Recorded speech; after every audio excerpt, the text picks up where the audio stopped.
22 अप्रैल को जम्मू कश्मीर के पहलगाम में जो आतंकी हमला हुआ था उसमें अब तक 28 लोगों की मौत की खबर है और करीब 17 से ज़्यादा लोग घायल हैं।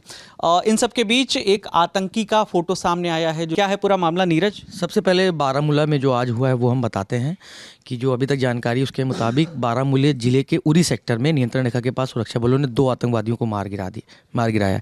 आर्मी की जो चिनार कॉर्प्स है उसने बताया है कि आज यानी 23 अप्रैल को 2 से 3 आतंकी उरी नाला बारामूला के सामान क्षेत्र से घुसपैठ करने की कोशिश कर रहे थे। तभी नियंत्रण रेखा पर जवानों ने उन्हें रोकने की कोशिश की तो उन्होंने सुरक्षा बल की टीम फायरिंग शुरू कर दी। जवाबी कार्रवाई में 2 आतंकवादी ढेर हुए हैं।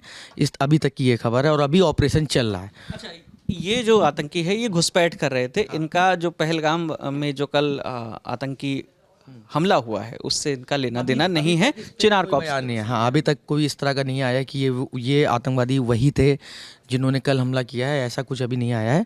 हालांकि पहलगाम में तो अभी सर्च ऑपरेशन पहलगाम में भी चल रहा है। एनआईए की टीम श्रीनगर पहुंच गई हैं, फॉरेंसिक की टीम भी मौके पर है, army, CRPF, SOG, Jammu police ने पूरे इलाके को घेर रखा है और हेलीकॉप्टर और ड्रोन से भी आतंकियों की तलाश की जा रही है जिन्होंने कल ये हमला अंजाम दिया था। अभी तो स्केच भी जारी कर दिए गए हैं 2 से 3 आतंकवादियों के और उनके बारे में जो जानकारी वो भी जल्द ही जारी की जाएगी। विकास, ये इस मामले को लेकर एक सुप्रीम कोर्ट में भी जनहित याचिका दायर की गई है, वो क्या है? सुप्रीम कोर्ट में जनहित याचिका दायर की है विशाल तिवारी नाम के वकील ने। इंडिया टुडे के जो संवाददाता हैं संजय शर्मा, उनके मुताबिक याचिका में जम्मू कश्मीर में आतंकी हमले को लेकर जो और देश के सभी टूरिस्ट प्लेस हैं उनमें सुरक्षा सुनिश्चित कराने के लिए मांग की पर्यटकों की सुरक्षा सुनिश्चित करने के लिए एक जनहित याचिका। हाँ, और इस याचिका में कल जो आतंकी हमला हुआ है उनकी हत्या का जिक्र भी किया गया है कि पहलगाम जैसे दूर दराज और पहाड़ी इलाकों में जाने वाले जो पर्यटक हैं उनकी सुरक्षा को लेकर सटीक कदम उठाए जाएं, इस तरह की मांग है। और विकास, में एक चीज़ और बताना चाहूँगा कि जो कल पहलगाम में हमला हुआ है उसको लेकर जम्मू कश्मीर में जगह जगह विरोध प्रदर्शन हो रहे हैं और कश्मीर के प्रमुख अखबारों ने भी आज अपना फ्रंट पेज है उनको काले रंग का लेआउट दिया है। ये उसके लिए उसमें अखबारों में कल के हुए हमले की निंदा की गई है और आतंक के खिलाफ एकजुट होने की अपील भी की गई है अखबारों में। और दूसरी तरफ जम्मू बंद का आह्वान भी किया। हाँ, जम्मू कश्मीर के मतलब इसमें chamber and bar association Jammu है, उन्होंने कश्मीर बंद का ऐलान किया है और इस ऐलान को जम्मू कश्मीर नेशनल कॉन्फ्रेंस और पीडीपी दोनों ने समर्थन किया है। इसमें लिखा है नेशनल कॉन्फ्रेंस ने कि पार्टी अध्यक्ष के निर्देश पर जम्मू कश्मीर नेशनल कॉन्फ्रेंस पहलगाम आतंकवादी का हमले की कड़ी निंदा करती है और कश्मीर बंद की सामूहिक अपील में शामिल होने की अपील करती है। अच्छा, इन सब के बीच गृह मंत्री अमित शाह भी वहाँ पहुँचे।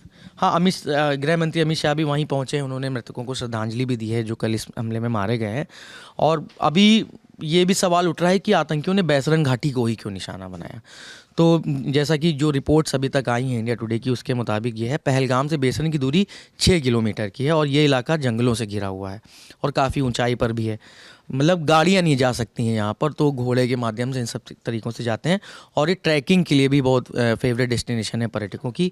और इलाकों में सुरक्षा बल की तैनाती भी आमतौर पर नहीं रहती है क्योंकि पर्यटक भी कल जो वहाँ से जिंदा बच के आए इस हमले से, उन्होंने ये बताया है कि जब आतंकवादियों ने हमला किया था उस वक्त फोर्स का कोई वहाँ पर नहीं था और क्योंकि वहाँ पर घना जंगल है तो छिपना और भागना भी आतंकवादियों के लिए काफ़ी आसान हो गया था।